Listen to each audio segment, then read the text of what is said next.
Notre invité de ce 13h est le professeur Idrissa Ouedraogo, directeur du CEDRES, le Centre d'études de documentation et de recherche économique et sociale. Bonjour et bienvenue sur ce plateau. Bonjour, madame. Depuis hier se tient la 10e édition de la semaine du débat économique Sodeco 2013. Quel est le but recherché déjà à travers cette initiative?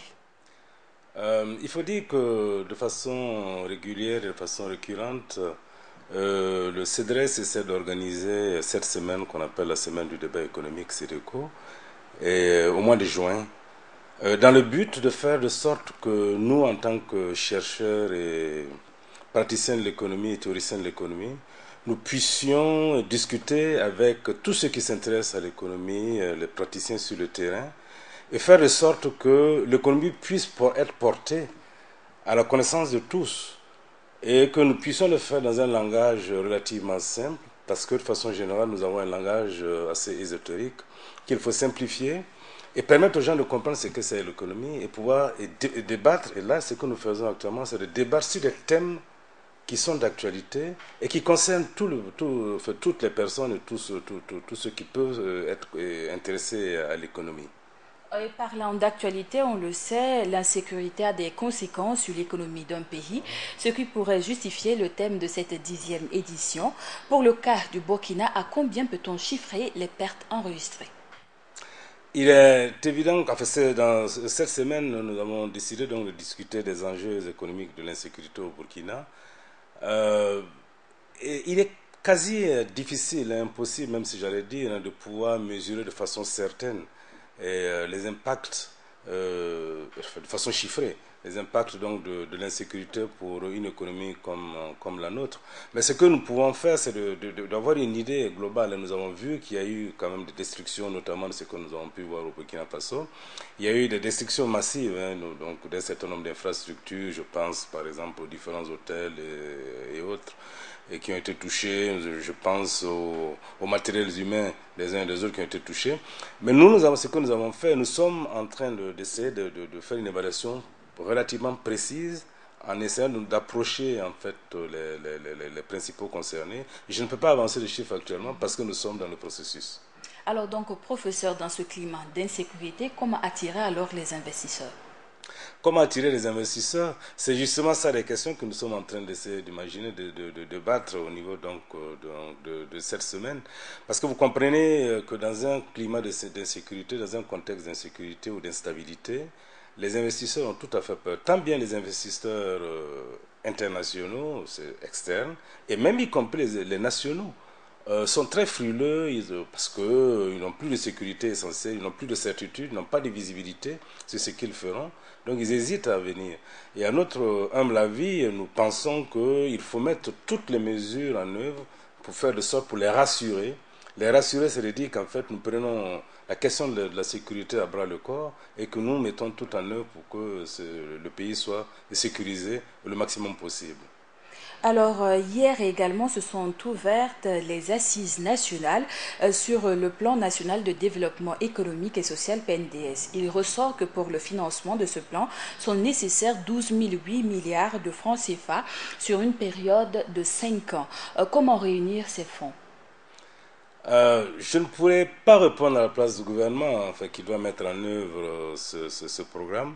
Mais tout ce que je peux dire, c'est qu'il y a quand même des voies classiques par lesquelles on peut réunir des ressources pour pouvoir donc mettre en œuvre ce type d'activité. D'abord, il y a les ressources nationales, les ressources internes que l'on peut mobiliser en essayant notamment, par exemple, de voir comment est-ce qu'on peut élargir l'assiette fiscale et de sorte qu'on puisse mobiliser des ressources internes relativement importantes. On peut aussi faire appel aux investisseurs internationaux à travers, je vais dire investisseurs privés internationaux, à travers donc par exemple, soit qui viennent le font de façon directe, on peut le faire aussi à travers les PPP, les partenariats publics-privés, pouvoir développer donc des projets de grande importance. On peut aussi faire tout simplement appel aux partenaires techniques et financiers pour qu'ils puissent nous appuyer.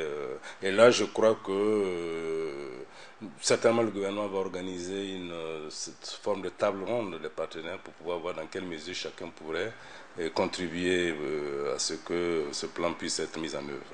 Parlant de table ronde, il est prévu une en septembre 2016 à Paris pour tenter de mobiliser 10 000 milliards de francs CFA auprès des partenaires au développement. Quel argument le Burkina pourrait utiliser en accord bien sûr avec ses potentialités? Euh, Quel argument? C'est le Burkina, en fait, je pense que depuis bientôt un certain nombre d'années, depuis des décennies, a une réputation quand même d'être un pays qui a des capacités de production et de pouvoir éventuellement, même quand ce pays bénéficie de ressources, c'est un pays qui les utilise de façon efficiente, même s'il y a des situations, on a vu qu'effectivement certaines ressources n'ont pas été utilisées, mais de façon globale, il me semble que les partenaires techniques et financiers ont une relative confiance au Burkina Faso. Et je crois que c'est vraiment ça, c'est sur cela qu'il faut tabler, montrer qu'en réalité on peut faire confiance en fait aux gouvernants qui sont sur place et que les ressources qui seront mobilisées seront utilisées à bon escient et qu'ils seront utilisés pour effectivement les populations qui en ont besoin. Et je crois que le gros travail qui doit être fait, c'est vraiment de montrer que le programme qui est en train d'être mis en place est un programme réaliste et réalisable. Et là, il me semble que c'est dans ce sens peut-être qu'on peut effectivement convaincre les partenaires techniques et financiers. Alors revenons au niveau des 10e journées. Quelles sont les activités programmées? Pour l'essentiel, nous avons prévu dans le cadre donc de CERCEDECO, c'est de discuter d'un certain nombre de thématiques qui ont trait aux questions de sécurité et ses impacts sur l'économie. Nous avons essentiellement vu, comme vous posiez, des questions sur l'investissement notamment. Vous savez que dans un pays où il n'y a pas de sécurité, les investisseurs ne viendront pas du tout. Que je l'ai dit, nationaux comme internationaux, personne ne viendra investir dans un pays où ils ne sont pas certains. Nous avons essayé, vous comprenez que dans un pays où l'insécurité est relativement forte, il est évident que l'État voulant rassurer les gens pourrait essayer de renforcer en fait ses financements dans ce secteur.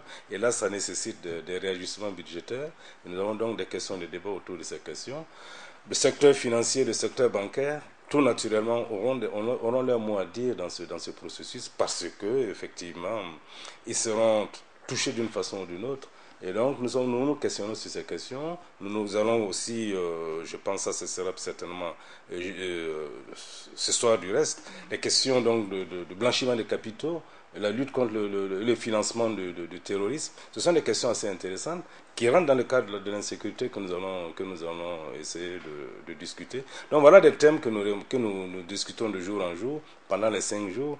Et je sais que jeudi, nous avons fait une enquête, et c'est ce dont je vous parlais, minutieuse au niveau microéconomique pour voir comment les populations pensent de cette question de l'insécurité et comment les populations sont affectées.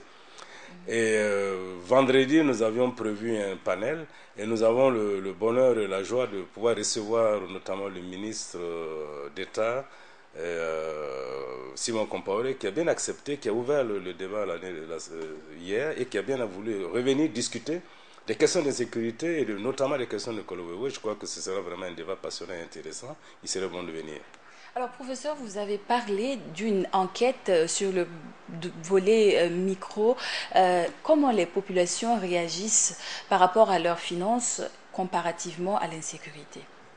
Oui, vous comprenez que dans ces conditions, effectivement, nous avons pu regarder au niveau des ménages, au niveau d'un certain nombre d'industries qui sont directement concernées par les questions de sécurité.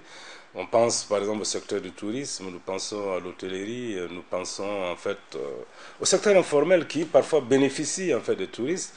Et manifestement, il y a eu des impacts négatifs sur ces gens-là qui voient effectivement leurs revenus se réduire de façon importante parce qu'il y a une certaine morosité économique que l'on observe et les dépenses sont relativement réduites. Et ça fait qu'effectivement, sur ce plan-là, il y a un effet net et négatif sur ces agents économiques. Et vous comprenez aussi que les ménages aussi ressentent de façon durable, en fait, négative, ces impacts-là. Merci beaucoup, professeur. Merci d'être venu sur ce plateau. Je vous en prie, merci pour moi.